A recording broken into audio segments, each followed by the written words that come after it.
Hello Sagittarius, and welcome to Sincere Tarot, where you get the raw, honest truth. This is your August 2019 reading. So I'm just going to start off with the absolute major astrological events, pull some tarot cards from two different decks, and see how it all fits together this month. All right, so there's no major astrological activity happening during the first week, but during the second week on the 11th, we've got a lot of activity going on. We have got Mercury entering Leo, so there will be a lot of fired up communication. Jupiter goes direct with Sagittarius, so we've got forward motion on adventure, and also on the 11th, we've got a Uranus retrograde in Taurus, so we'll be finding genuine freedom from within. Later during the second week, we have got a full moon in Aquarius, so we'll be closing global chapters. On the third week, we've got Mars entering Virgo, so on the 18th, so that will cause a lot of drive of details. On the 21st, love gets real as Mercury is trine with Jupiter and Venus enters Virgo. On the 23rd, we've got spotlight on the little things as the sun enters Virgo, and on the fourth week, on the 29th, we are communicating the details as the sun goes trine with Uranus and Mercury enters Virgo. And last but not least, on the 30th, we've got a new moon in Virgo, so there will be details about launching new beginnings. Whew. All right, now we shall pull some cards and see how it all fits together. So I've already shuffled my Tarot of the Cat deck off camera. I'm just shuffling it a little bit more, and I'm going to pull 4 cards from it representing the first, second, third, and fourth week of the month, and then I'm going to pull an energy card, and make sure you stick around till the end when you pick your own destiny card from my Thoth deck.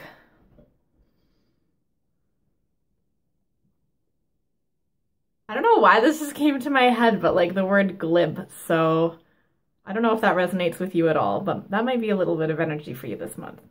Okay, so let's see what's going on.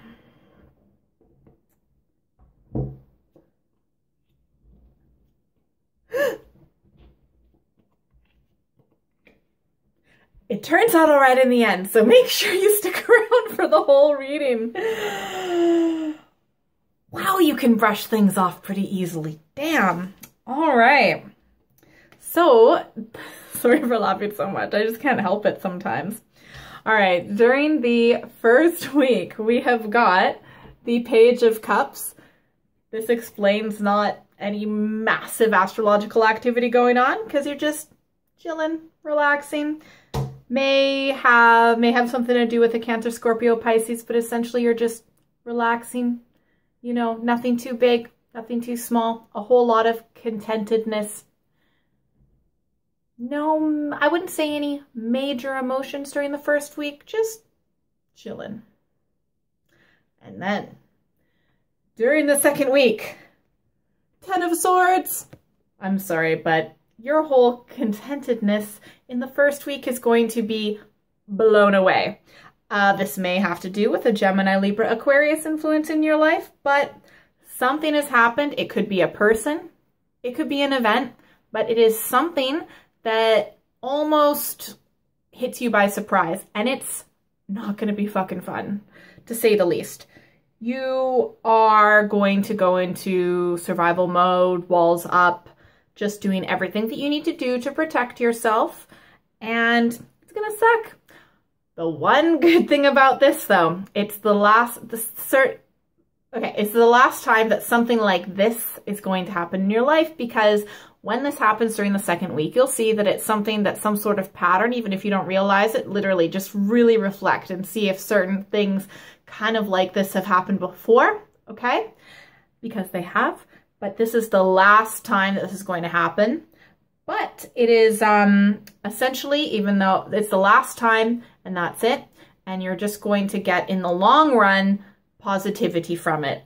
It's kind of like when a volcano explodes, all of the ash kills everything.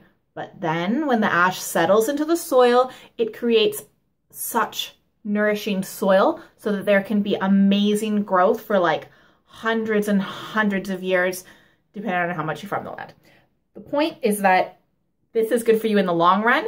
During the second week, you probably won't believe me, but even if it's not this month or next month or even a year, eventually you're going to look back at what happened during the second week of August and be like, Sincere Tarot was right. It was good in the long run. and you're just doing what you can to protect yourself, okay? Whew, intense. Third week, we've got the moon. And that could possibly be a Pisces influence in your life. Sometimes a Cancer, I feel like, but probably a Pisces influence, if anyone. But essentially, you are diving deep.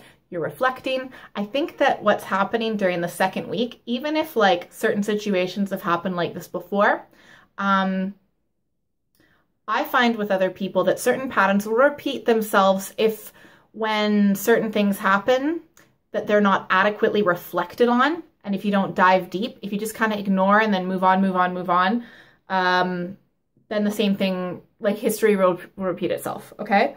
You're not doing that this time. You're actually diving deep and really doing some deep introspection.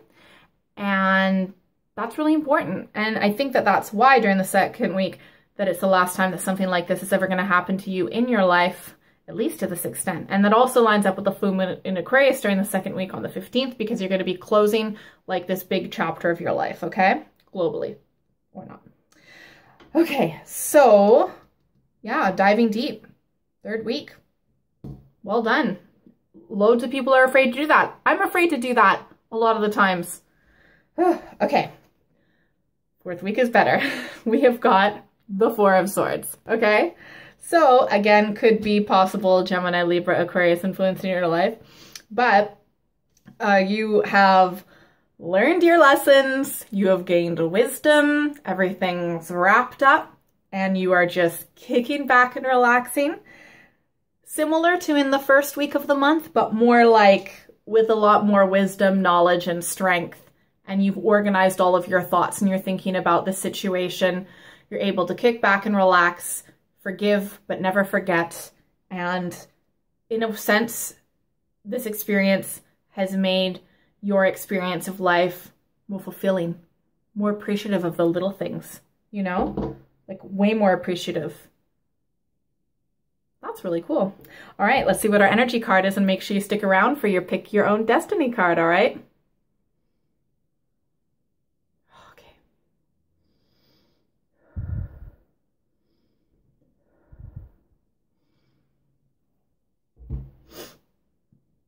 Okay, I was kind of getting the feeling of this card actually, and this makes a lot of sense for the second and the third week. Also the first week to a degree, but mostly the second and the third week. We have got the Hermit card, okay? This could also possibly be a Virgo influence in your life, but essentially part of the whole diving deep, especially in the third week. Okay, second week, you are just like doing everything you can to survive, trauma, it sucks. It's painful. Third week, diving deep. You are essentially the whole month, for the most part, going to be a hermit. You're not really going to go out and do much or do anything. You're not in the mood to socialize, and not everyone is all of the time. And you shouldn't expect yourself to want to do that all the time. No one should.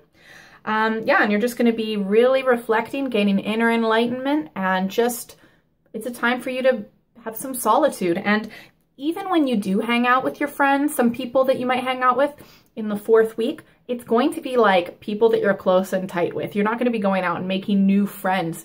You are going to only maybe be around one or two or a few people that you 100% trust, you can be yourself with. So it's almost like you can kind of be exactly yourself as you would be when you're alone. But yeah, definitely a lot of solitude, but it's how we gain enlightenment and wisdom sometimes. You are diving deep, shadow work.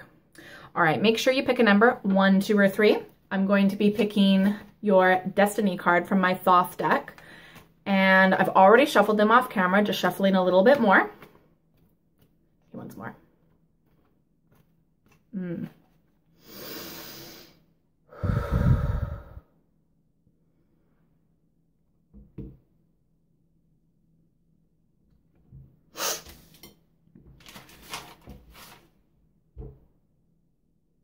Okay, if you picked one, we have got the Five of Discs, also known as the Five of Pentacles, may very well have to do with a Taurus, Virgo, Capricorn influence in your life.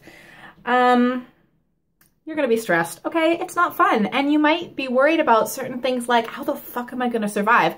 If it's something to do with work or where you live or how you're going to get to work or just like certain things that you need in your day-to-day life that maybe you took for granted before. Well, I'm just speaking for myself, to be honest. Yeah, you're gonna be stressed. Like, what the hell am I gonna do? Your stability in life is not that great right now or this month, and it's yeah, not gonna feel very grounded, all right? But it is gonna be a lot of stress, but you're gonna do it, man. Like, I see you getting through this month way better at the end. I always just suggest, when I see this card, meditate 10 minutes a day if you can, okay? Just doing that is gonna help like relieve the stress. It can't hurt, right? So that's just what I suggest. Don't beat yourself up about it, okay? Though you've got a lot to be stressed about, okay? So you have to like, don't stress about stressing, okay? You wouldn't look at a 2-year-old that's upset and be like, figure it out. You need to learn how to, you know what I mean? Like, just be really kind and gentle to yourself, almost like you would a 2-year-old. Assuming you like kids. Okay, if you pick 2, we've got the Prince of Swords. Okay, so may very well be a Gemini, Libra, Aquarius influence in your life, but it is some intense, yeah, intense struggle, but you've got the strength and you've got the support, okay? So you're gonna do it. You might even begin to like see a side of yourself that you haven't seen before. It's like this part of you just comes up. A really strong, good, logical, rational part of you. Maybe you're quite able to cut to the core of things, see things clearly through the suffering, but you gain strength from it. So you're doing a great job. If you picked 3, we've got the Princess of Wands. May very well be you or another Sagittarius, Leo, Aries influence in your life. But essentially it's just like going with your intuition, your like gut instinct, animal intuition, going with the flow. Instead of trying to go out and change things, just kind of like let things come to you, kind of almost like allow them to happen. And only when you do make decisions and move forward, it needs to feel like natural. It needs to come from the gut, okay? A place of power. It needs to come from like, yeah, your stomach rather than your head when you're making decisions and moving forward with things, okay? And yeah, meditation would help with that too. All right, I hope that helps. Please like, share, comment, tell me what's going on. Subscribe, hit the notification bell so you never miss a video. And if you would like a personal reading, you're more than welcome to email me at contact@sinceretarot.co.uk. Have a great month. Take care of yourself. Don't put up with any bullshit. I'll talk to you later.